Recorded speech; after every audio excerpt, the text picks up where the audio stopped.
Ladies and gentlemen, from the outset, please allow me to offer my gratitude and our government's appreciation to the Fiji National Sports Commission for the work they are doing in collaboration with the Ministry of Youth and Sports, which is having a positive impact on sports organizations and athletes in Fiji.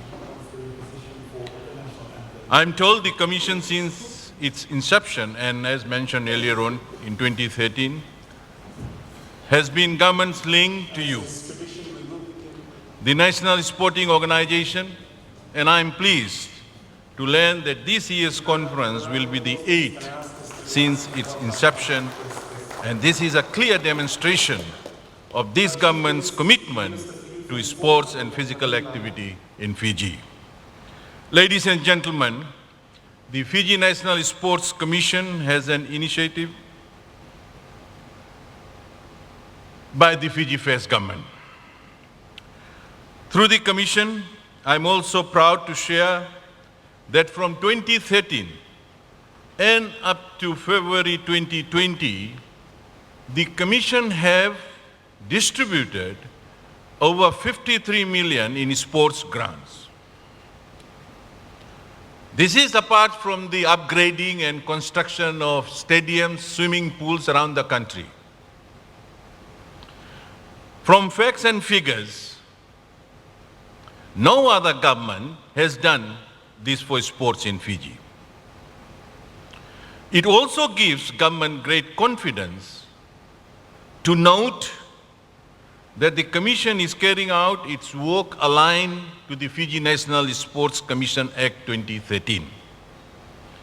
It was established to guide and enhance the delivery of a sports program in Fiji through a coordinated approach at all levels. Ladies and gentlemen, the benefits are obvious in many forms. Our vision, mission, and reason for the establishment of the Sports Commission has been value-adding to all sports in Fiji. Therefore, I must thank you, the representatives of the national sporting organizations, all of you who are participating in this conference, for your support and work with the Commission. I'm sure that we are coordinating well, and many of our sports people are benefiting through your collaboration with the Fiji National Sports Commission. Ladies and gentlemen, with the changes in the global sporting space together, with the new challenges and ensuring we strengthen our international compliance and standards, the Ministry had undertaken a new review of the 2014 National Sports Policy to articulate and regulate best practice. This is important if we were to better the performance of our NSO and better support for our athletes to be podium prospects. Fiji is one of the very few countries in the Pacific region that has reviewed its national sports and recreational policy and developed a national anti-doping policy. I'm proud to say that both documents are into the final stages. We are into a final round of consultation with the sports stakeholders and with the right realignment to the international instruments, and even more importantly, to incorporate elements of the McLean Convention on manipulation of sports and integrity of sports after our December 2019 Council of Europe engagement. Ladies and gentlemen, I'm equally delighted to share the government of Fiji's commitment to sign and ratify the Convention on Manipulation of Sports Competition and Sports Integrity and Sports and Human Rights Agenda. The linkage to the Convention on Manipulation of Sports Competition is a multilateral treaty that aims to prevent, detect, and sanction match fixing and criminal activities in sports. The Ministry, therefore, is taking overall view and using leverage through global initiative and partnership in addressing global sports issues that could act serious threats to the sports and sports tourism in Fiji and the Pacific region. Through collaboration with the Ministry of Youth and Sports, an international sports institution and instruments, policies will be developed and refined to protect and strengthen sports governance in the country. Coming back to the theme of this year's conference, planning for the future. Planning is an important part of life, ladies and gentlemen, and I'm confident many of you plan and activate your programs well ahead of major sporting events. It is important when planning your sports development program that you take into account the 5 and 20-year National Development Plan and our commitment to the Sustainable Development Goals with clear emphasis on the regional and international sporting organization framework. As part of the future plans, I wish to briefly highlight some of the agendas that the Ministry of Youth and Sports and the Fiji National Sports Commission, together with the key sports stakeholders, has achieved and plans to achieve. Improving sports facilities around the country, contribute meaningfully to health and well-being programs to reduce NCDs, more cohesive and collaborative approach to sports, strengthen sports instruments and governance for better athlete performance and world rankings, implement priority programs for improved sports coaches, administrators and officials including vulnerable sports group and minor sports, more regional and international sports workshops and seminars to improve knowledge and standards for better policy development work. And here, ladies and gentlemen, I must state that this planning must also include the idea towards inclusive programs. And we must not disadvantage any Fijians. As we have moved forward with this, and in particular our program must foster gender inclusivity and programs for our girls.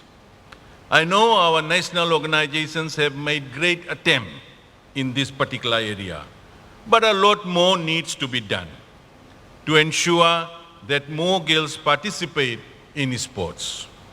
However, by engaging women and girls in sports projects, we will address issues such as sexual and reproductive health, gender-based violence, and female leadership. The love of sports among men and boys can also make it an effective way to engage them on such topics. At the world stage, I am pleased to say that Fiji is well recognized in its work and contribution on sports integrity and sports and human rights. Being a member with the Commonwealth Advisory Board of Sports and our contribution to the Working Group on Sports Integrity and Human Rights has well placed ahead of our Pacific neighbors.